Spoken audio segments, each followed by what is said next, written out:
Shalom Aleichem Rabotai. It is the 11th day of the Omer. It is also Wednesday, and we have the zchut to begin the 9th and final parak of Kilayim, all about Kilay Bigodim, garments. We actually mentioned in the first Mishnah of the 8th parak, which gave sort of a summation of Kilayim, that it's only usher in wearing. Now we're going to have to talk about what are Kilay Bigodim and how do we wear them. So the first Mishnah explains the materials involved. Ein aser mishum kilayim ela tzemer upishtim. The only deraisa problem of kilayim is wool and linen. And the Mishnah continues about these materials. Eino mitami benegayim ele tzemer upishtim.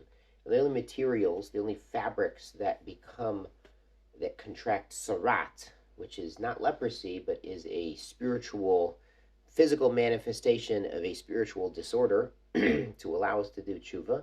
So only wool and linen can acquire those negayim. And the priests would wear wool and linen garments in the Beis HaMikdash. So the Big Day Kehuna, when it says sheish, that actually refers to a 6-ply linen, and some of them contained wool as well. We continue the Mishnah. Tzemer gemolim, the wool of camels. V'tzemer rechelim, and the wool of the sheep. Shetarfon ze b'zeh, that you've spun them together. So you've made strings, Rabosai, out of a combination of camel and sheep. Even rov mina gemolim, if most of it is actually camel hair, mutter. So then it's mutter to combine it with linen, because it no longer has the status of sheep wool. The tzemer we're talking about, that's kilayim, is davka from sheep. So if you took camel hairs and combined them with sheep, if it's mostly camel, it has the status of camel. Imrov min rachelim, but if most of it's from sheep, it's usr. Now we mean usr to combine it with any linen. Mechetzi usr. If it's half and half, then it's forbidden because it has the situation legally of being mostly from the rachelim, from the sheep. V'chen pishtan v'kanbus. And so too would be the rule of combining fibers of pishtan, of flax, with kanbus, which we translate as hemp, as cannabis, which was commonly used for baskets and ropes and things. It's a fibrous plant.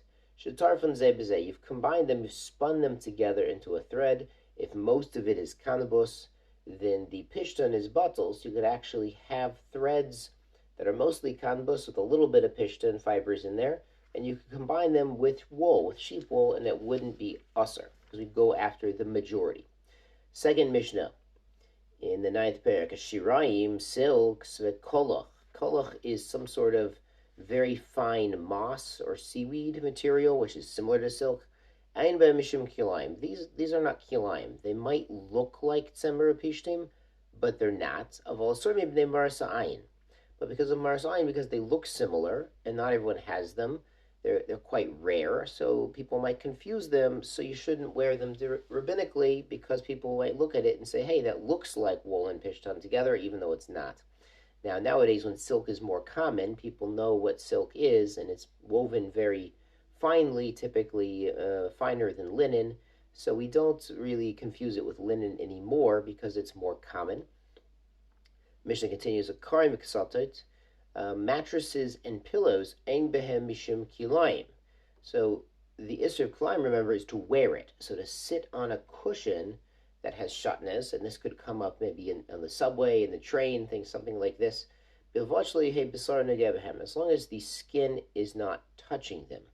Now the Bartanura here points out these are hard cushions or pillows that you put down sort of on a bench or something like this, a bench or a chair cushion, and they're harder, and we're not worried that you're going to sink into them or they're going to wrap around you, and they're woven, tough, so they're not going to fray, and you're not going to enter into the fray and get fibers of kilayim around your body. But if they're soft, like something you'd put on a bed and you kind of sink into it, a mattress topper or something like this, then we are worried that you sink into it and it might fray and come around you, and some of the fibers might get on your skin, and that would be like wearing it.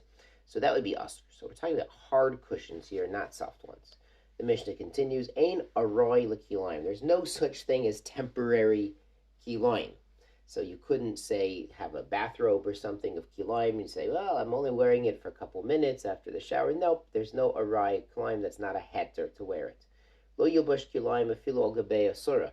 You can't wear a beged with kilayim even on top of 10 other begodim, where you're not benefiting from it really. If you already have 10 shirts on, then wearing a jacket on top is not going to keep you any warmer, and people are going to call the mental institution if you're wearing 10 shirts plus a kilayim on top.